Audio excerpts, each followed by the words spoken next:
come back to the second part of the topic for discussion today. In terms of human rights,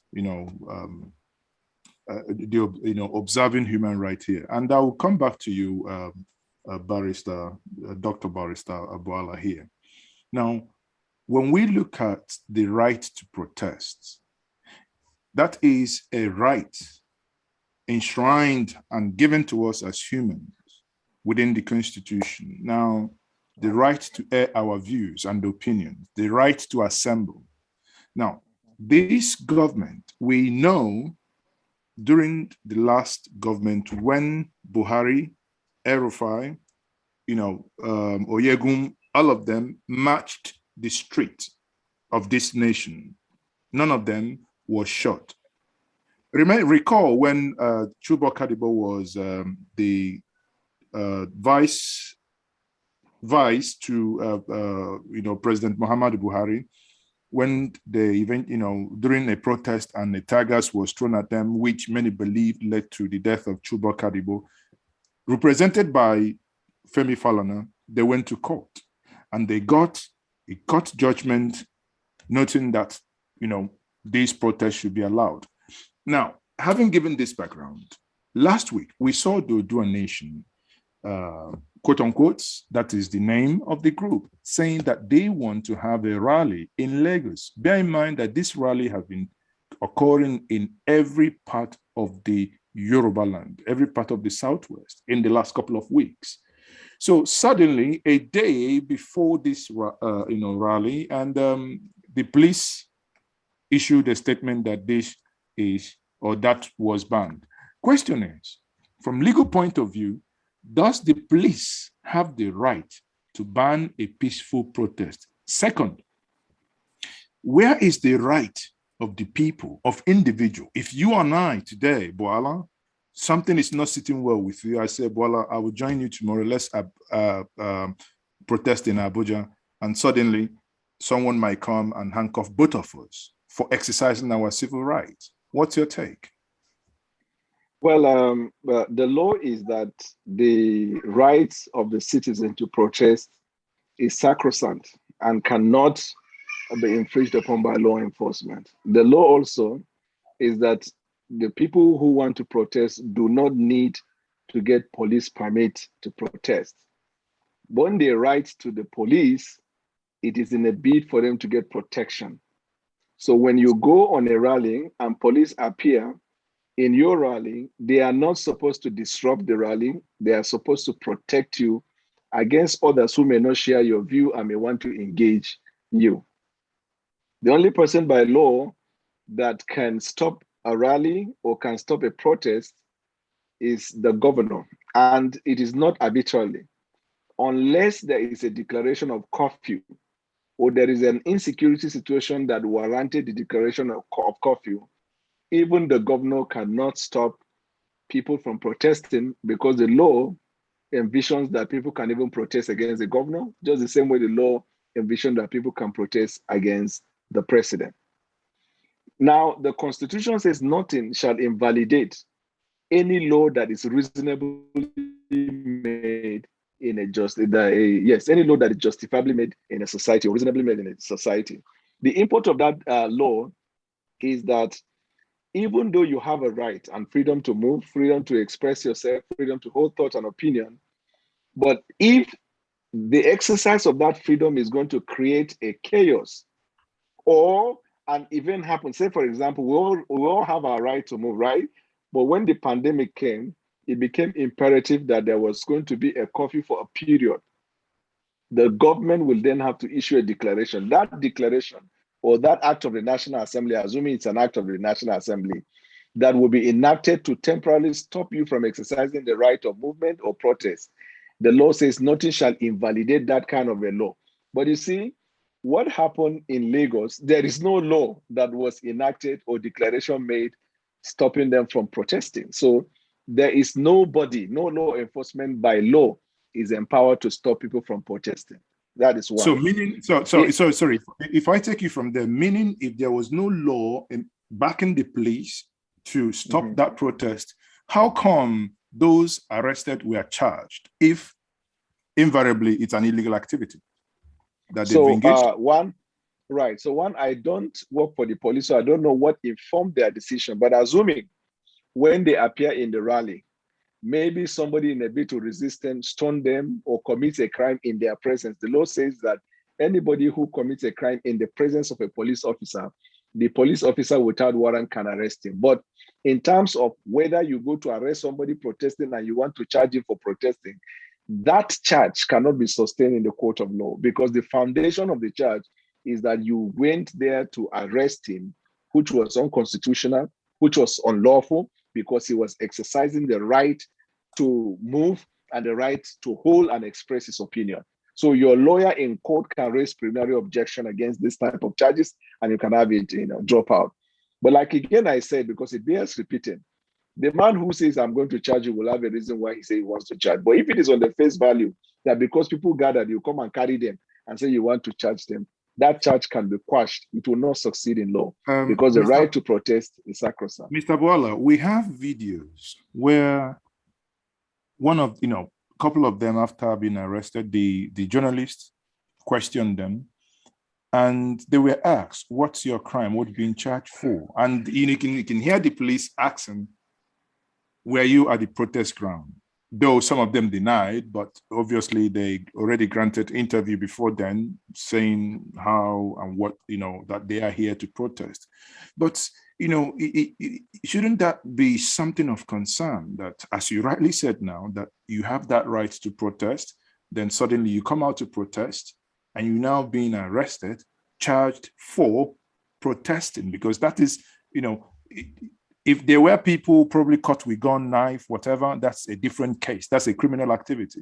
But be on the protest ground, because we saw, even BBC Pidgin, BBC, when they were covering it, you saw people when they threw tear gas, water canister, and all the rest. And they were arresting people just by being on the protest ground. How can that be happening in the civilian space? If you look at history, if there was no abuse by police, there would not have been need for the EndSARS protest in the first place. Remember, the EndSARS protest was a protest against police brutality, which was totally out of the context of law, which the IG of police at the time admitted that sometimes law enforcement go outside of the bounds of their duties. Even the government admitted that sometimes police used to go outside the bounds of their duty, hence the need for the police reform. So I don't think it is something we can all argue here, that police sometimes go outside of the call of duty to do things that are not constitutional.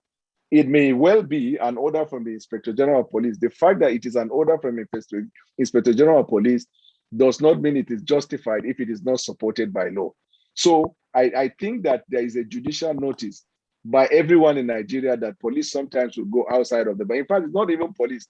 All law enforcement, sometimes they go outside of the bounds of their duty. Now, let me give you an instance where they don't exercise restraint and discipline. You don't find that in the Western countries, because in the Western country, if a police misbehave and you're able to capture that in camera, his uniform will be taken from him. But in Nigeria, this SPD they call, they will just say they are disciplining him, they move him to another jurisdiction where you won't see him. I think that's the reason why we have been calling for police reform. And in fact, the EndSARS protest was a success in that regard, because that was what sparked this police reform. Now, whether the reform has been carried conclusively is another issue for another day. But it is not justified that a police officer will go to a protest ground where people are exercising their constitutional right to protest, and then you decide to arrest the people. If you permit me to, because you changed the topic, you didn't give me the opportunity to react to a few things that the professor has said, which I believe we should give a perspective to it.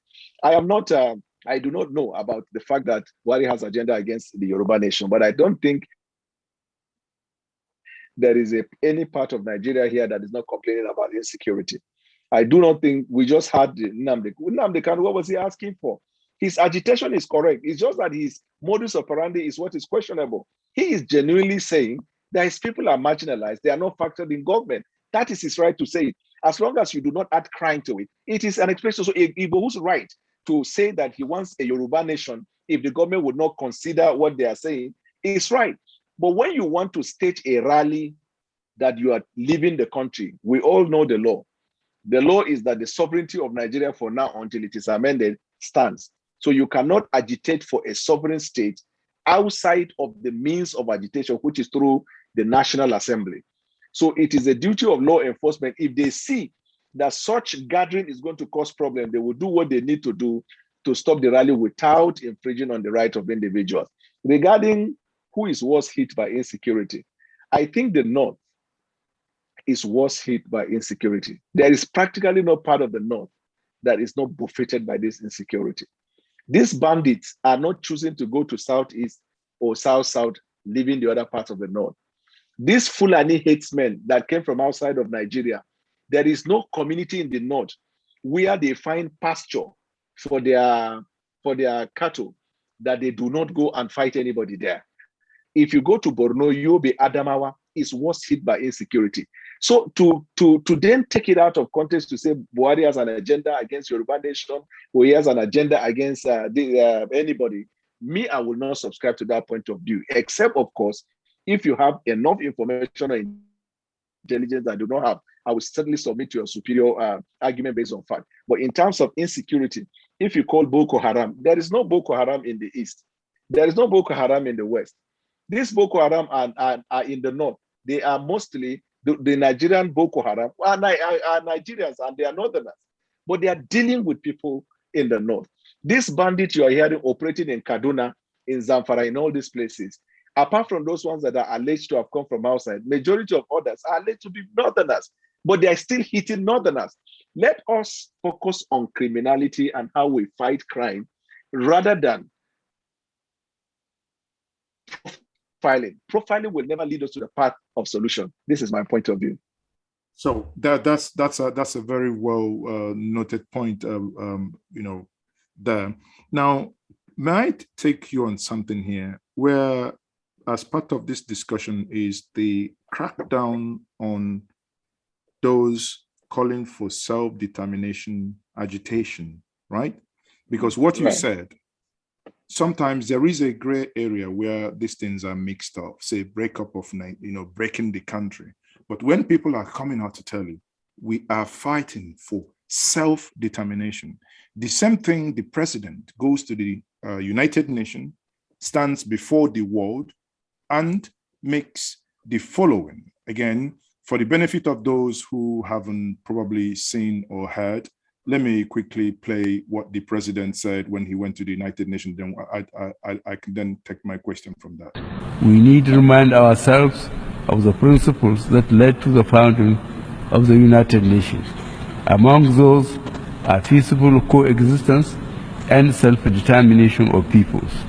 In this context, Mr. President, the unresolved question of self-determination for the Palestinian people and those of Western Sahara, both nations having been adjudged by the United Nations as qualifying for this inalienable right, must now be assured and fulfilled without any further delay or obstacle.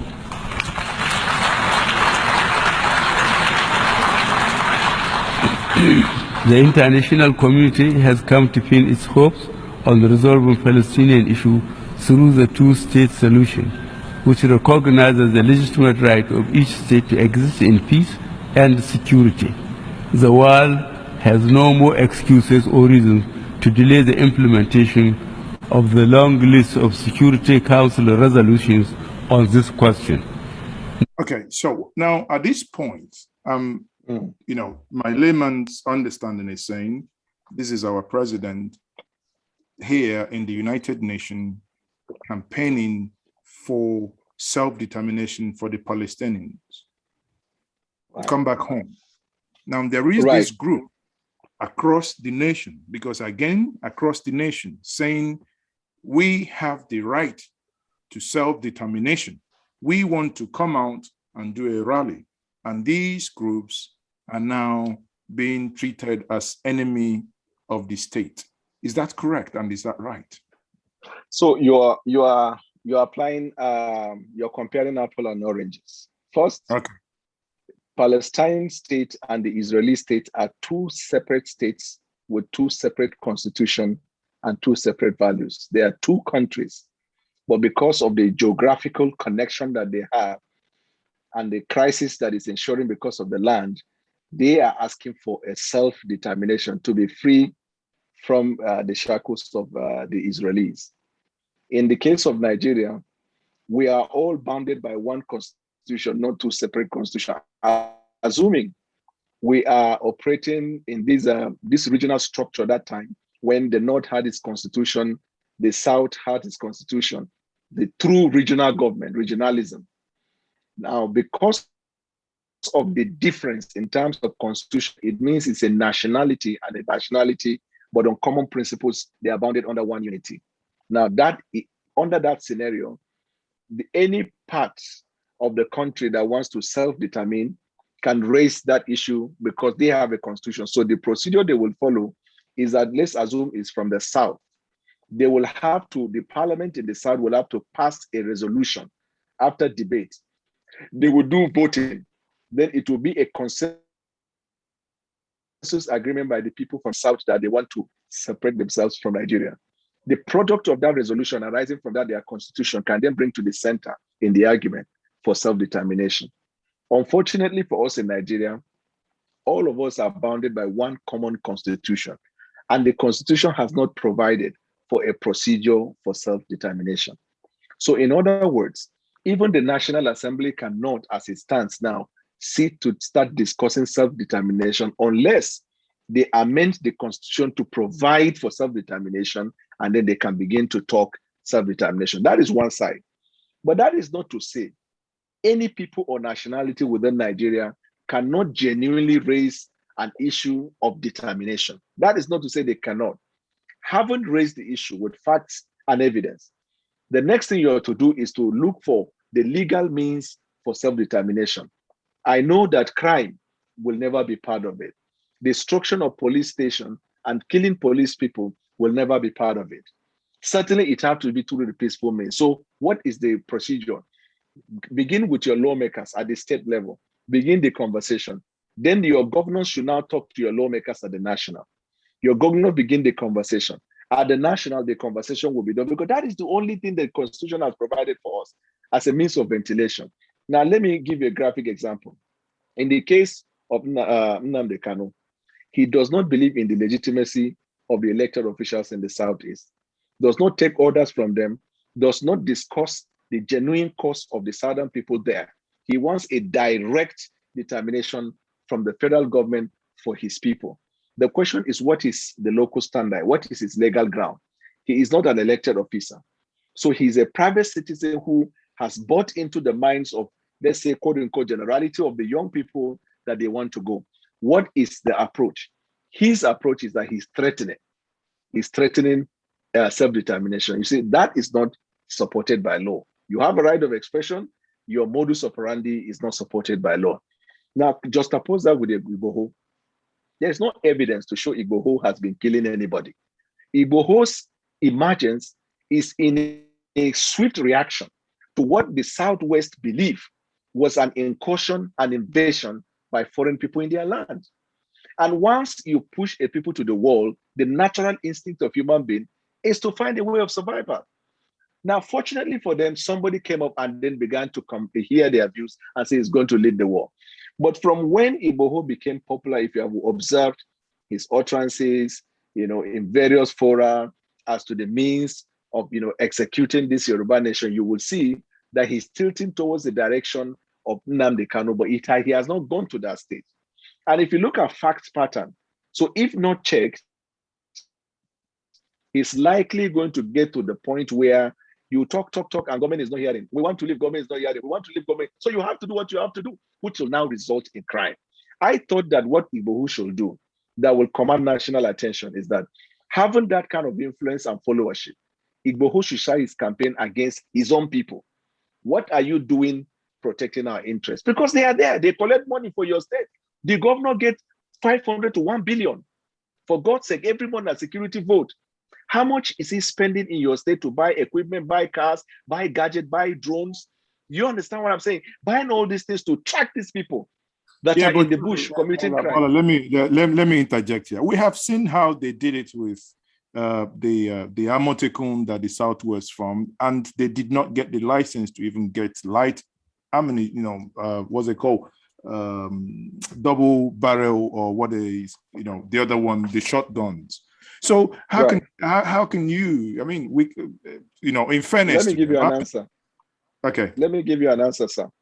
Number one, if you look at Lagos scenario is an answer to every state in Nigeria.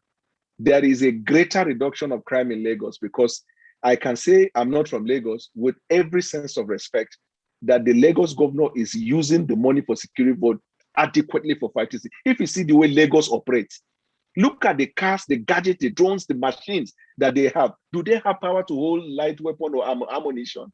But at least there is a considerable difference. Let me just land. There is a considerable difference. Because they're doing it through the police, and again, the police that they do not have control of. So which invariably, eventually, when argued, will bring us back to state police. So we'll come, thank you. In fact, that's even the stage I'm going, because one, I'm a consultant in the National Assembly review process. As a matter of fact, just 3 days ago, we ended another retreat where we, the consultant, met with the legislators, the Senate subcommittee on constitutional review. Police, creation of police is there in the amendment.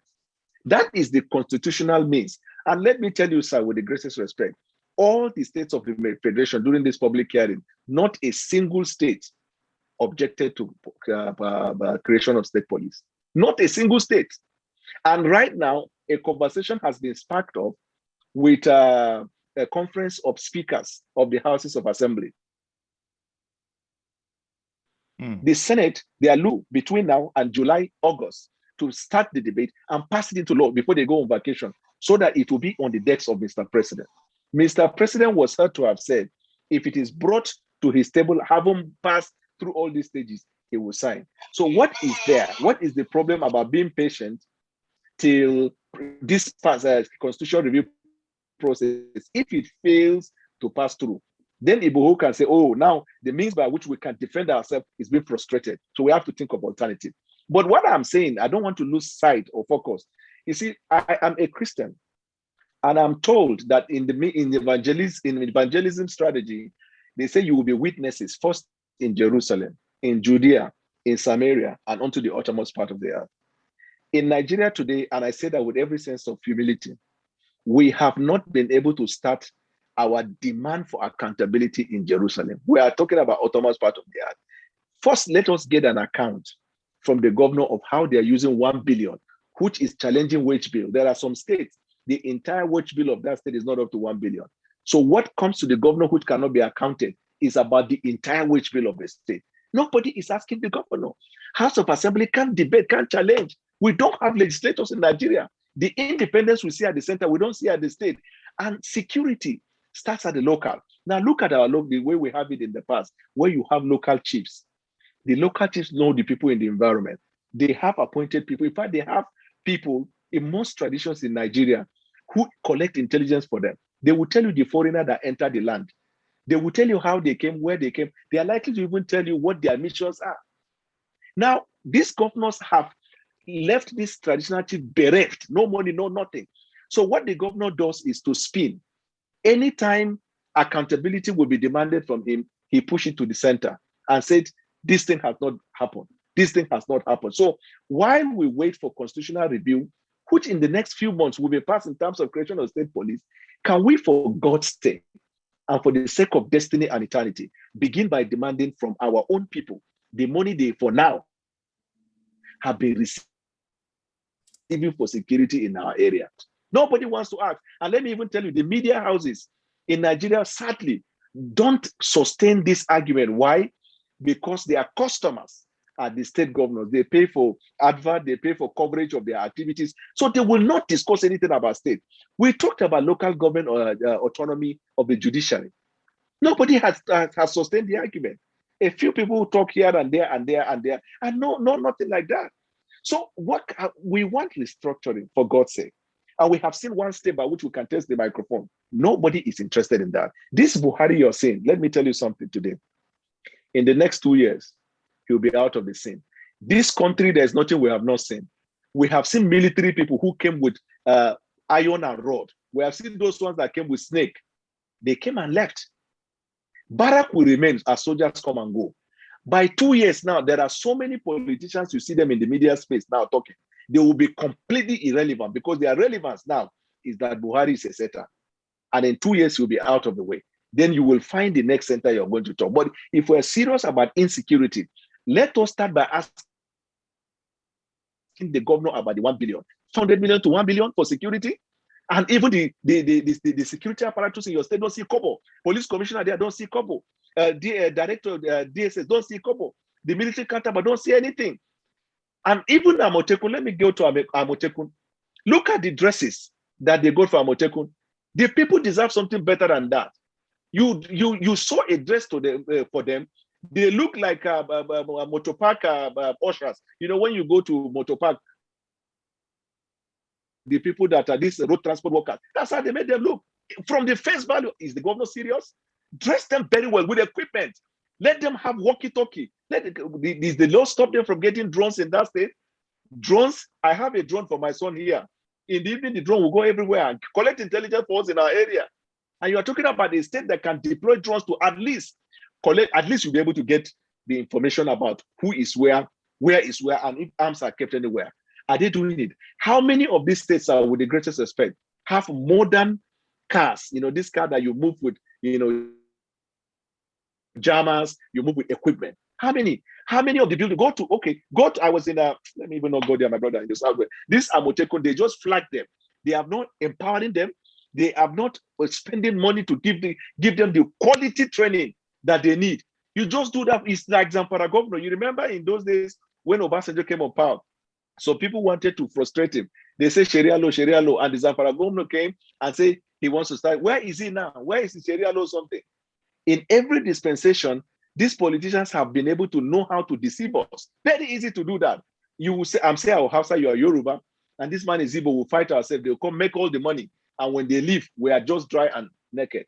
It is time for us to begin with Jerusalem. We'll come to Judea and Samaria. But let's talk about Jerusalem. Thank you very much, Bwala. Obviously, Professor, there, you've sat down, you listened to what Bwala has said, especially as it concerns Amotekun. Not that that's the conversation here, but if I may extract a point or two from you, having listened to what he said. Like I made the argument as the Southwest governors had actually accused the federal government of not giving them the gun license. And I don't know if they're going to work with their bare hands if they don't have those guns. But again, Bwala had made a very fantastic argument. I mean, even if you don't have guns, can we use technology at least to cite a map where, you know, threats could be within our vicinity? Why all these things are not happening? So again, we will be winding up now. Sadly, other guests couldn't join us, but we will be winding up now with moving to taking questions and solutions.